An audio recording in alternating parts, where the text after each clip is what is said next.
হজরত মারিয়াম আলাইহিসসালাম যখন জন্মগ্রহণ করেন তখন নবী হজরত জাকারিয়া আলাইহিসসালামের জামানা ছিল।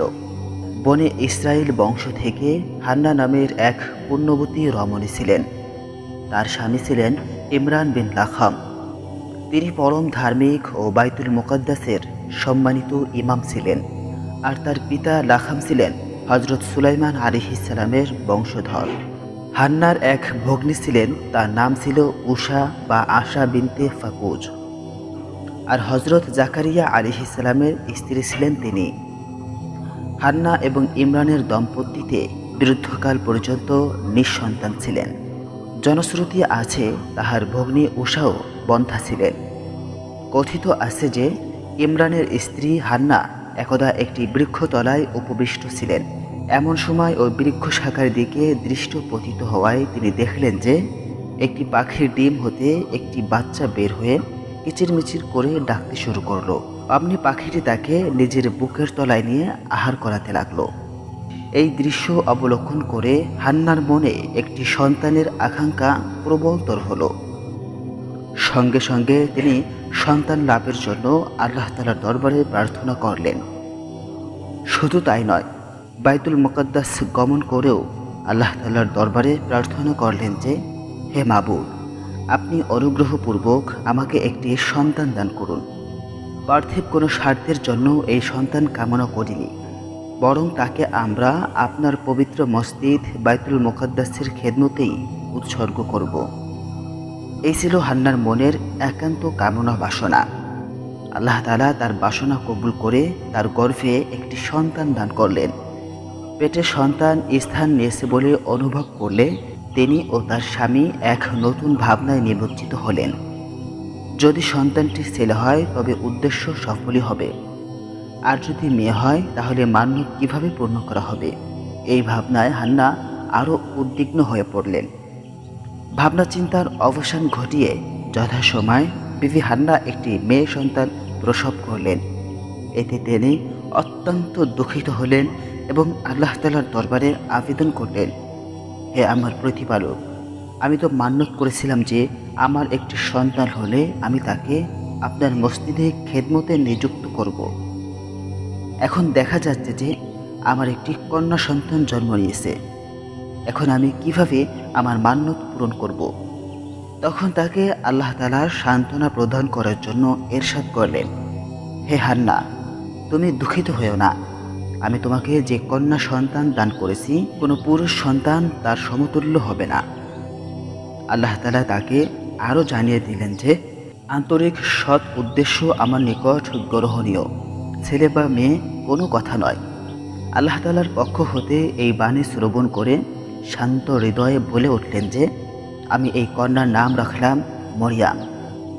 আমি তার ও তার ভবিষ্যৎ বংশধরদের বিতাড়িত ইবলিসের ফিতনা হতে তোমার নিকট আশ্রয় প্রার্থনা করছি। আল্লাহ তাআলা তাকে অবগত করালেন, তোমার প্রার্থনা আমি কবুল করলাম। তুমি তোমার কন্যাটিকে জাকারিয়ার হাতে সমর্পণ করো। হজরত জাকারিয়া আলাইহিসসালাম ছিলেন তৎকালের নবী এবং মারিয়াম আলাইহিসসালামের খালু। হজরত জাকারিয়া আলাইহিসসালাম এ সময়ে সদা সর্বদা বাইতুল মুকাদ্দাসে অবস্থান করতেন।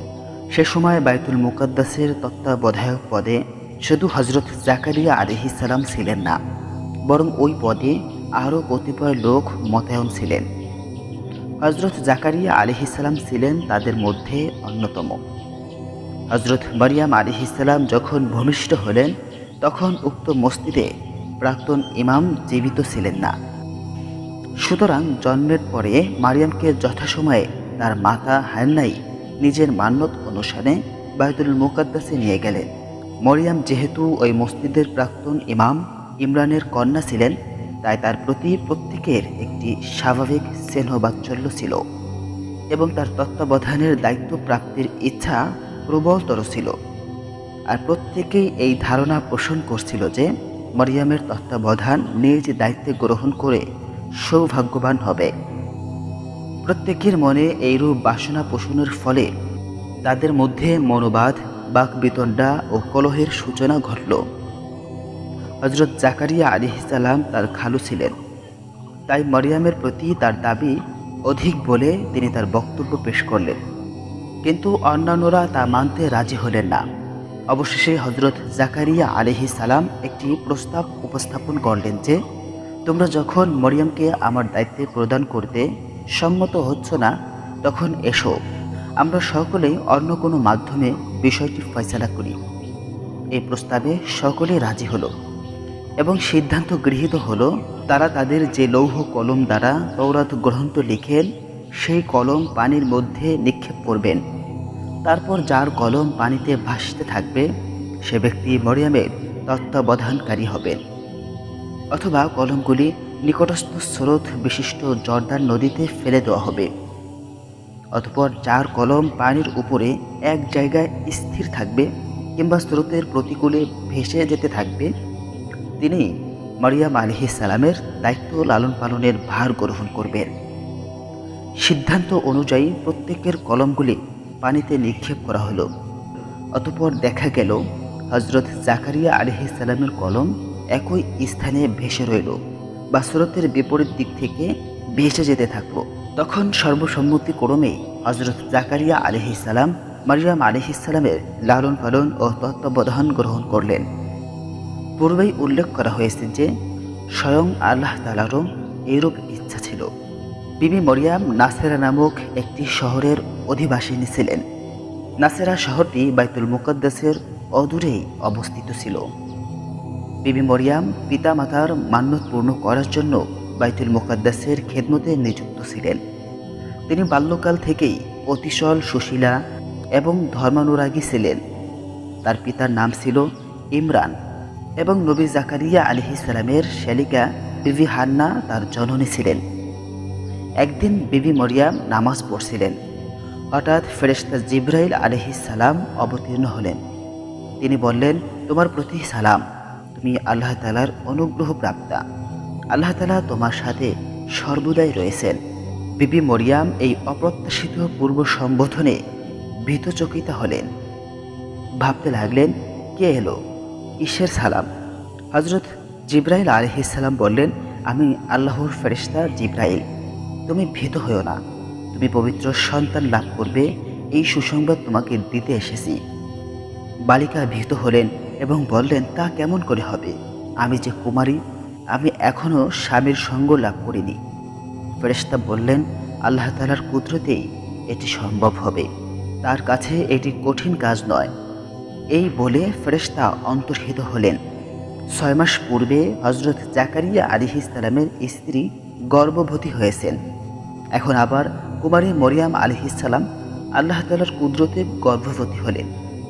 বিবি মরিয়াম যদিও আল্লাহ তাআলার কুদরতে সন্তান সম্ভাবনা হলেন, কিন্তু দেশের লোকেরা তা মেনে নেবে কেন? কুমারী নারীর এভাবে গর্ভবতী হওয়ার ফলে সবাই তাকে বাইতুল মুকদ্দাস থেকে বের করে দিলেন। এমনকি তাকে নিজের গ্রামও ছেড়ে যেতে হলো।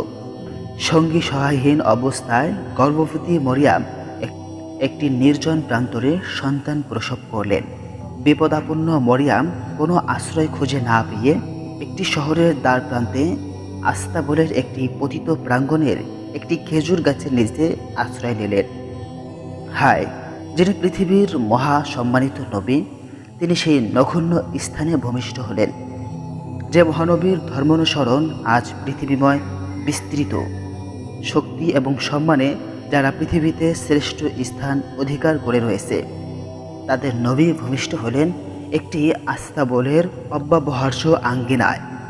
দরিদ্রতম পিতামাতার সন্তানও এ সময় একটু শয্যা লাভ করে থাকে, একটি শান্তির উপকরণ পায়। কিন্তু মারিয়ামের সন্তান শোয়ানোর জন্য আস্তাবলের ঘরটুকু ছাড়া আর কিছুই ভাগ্যে হলো না।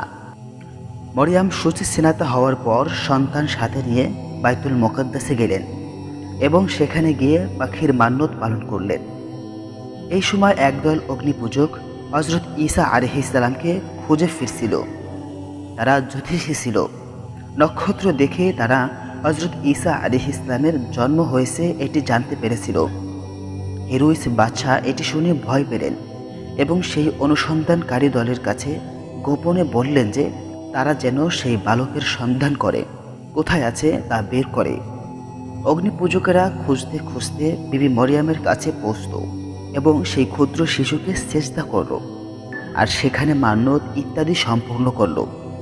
রাতে তারা স্বপ্নে দেখল তাদের হিরোইসের কাছে ফিরে যেতে নিষেধ করা হয়েছে, কেননা হিরোইস তার জীবনের শত্রু। মারিয়াম আলাইহিস সালাম এইরূপ স্বপ্নে দেখলেন যে সম্রাট এই সন্তানের শত্রু, সে তাকে হত্যা করতে চায়। সে যেন শিশুকে নিয়ে মিশরে চলে যায়। জ্যোতিষীরা সম্রাটের কাছে আর ফিরে গেল না। এতে বাদশাহ ভয়ানক রাগ হলো। সে হুকুম করল যে বাইতুল্লাহর এবং এর আশেপাশের সকল বস্তির সন্তানদের যেন হত্যা করে ফেলা হয়। ইতিপূর্বে মারিয়াম আলাইহিস সালাম তার সন্তান নিয়ে মিশরে রওনা হয়ে গিয়েছিলেন। হিরোইস যতদিন জীবিত ছিলেন ততদিন সন্তান নিয়ে তিনি মিশরেই অবস্থান করলেন। হিরোইসের মৃত্যুর সংবাদ শোনার পর তিনি নিজ দেশে নাসেরায় চলে গেলেন। সন্তান দিন দিন বাড়তে লাগলো। বয়স বাড়ার সাথে সাথে ঈসা আলাইহিস সালামের মধ্যে প্রখর জ্ঞান ও তীক্ষ্ণ মেধাশক্তির পরিচয় ফুটে উঠল। আল্লাহর বিশেষ একটি অনুগ্রহ যে তার উপর রয়েছে, দিন দিন তা প্রকাশ পেতে লাগলো। ঈসা আলাইহিস সালামের মাতা ঈসা আলাইহিস সালাম সহ প্রতি বছর ঈদের উৎসব ইয়েরুসালেমে যোগদান করতেন। ঈসার 12 বছর বয়সে ইয়েরুসালেমে বড় বড় জ্ঞানী এবং পণ্ডিতবর্গের সাথে ধর্ম বিষয়ে আলোচনা করতেন। তার বাকপটুতা এবং তথ্যজ্ঞান শুনে পণ্ডিতেরা অবাক হয়ে যেতেন।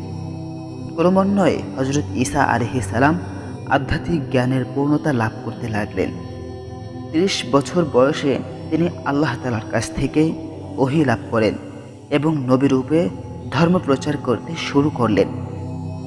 হজরত ইয়াহইয়া আলাইহিস সালাম বিবি মরিয়মের খালাতো ভাই ছিলেন। তিনি ইয়ারদন নদীর তীরে লোকদের ধর্মোপদেশ দান করতেন। হজরত ঈসা আলাইহিস সালাম সেখানে গিয়ে ওয়াজ করতে শুরু করলেন। ওহী আসা শুরু করার পর থেকে ইনজিল কিতাব অবতীর্ণ হতে থাকে। তিনি তার নবুয়তের প্রমাণস্বরূপ বহু অলৌকিক কার্যাবলী দেখাতে শুরু করেন। মাটি দিয়ে পাখি তৈরি করে উড়িয়ে দেওয়া, অন্ধকে দৃষ্টিদান, বোবাকে বাকশক্তি দান, কুষ্ঠকে আরোগ্য করা, পানির উপরে হাঁটা ইত্যাদি তার মর্যাদা ছিল। তার আধ্যাত্মিক শক্তির বলে বহু রোগী আরোগ্য লাভ করে, বহু লোক ধর্মজ্ঞান লাভ করে। সর্বপ্রথমে যারা হজরতে ঈসা আলাইহিস সালামের ওপর ঈমান এনেছিলেন, সাথে থেকে সাহায্য করেছিলেন, তাদের হাওয়ারি বলা হতো। তারা সর্বদা হজরত ঈসা আলাইহিস সালামের সাথে থাকতেন।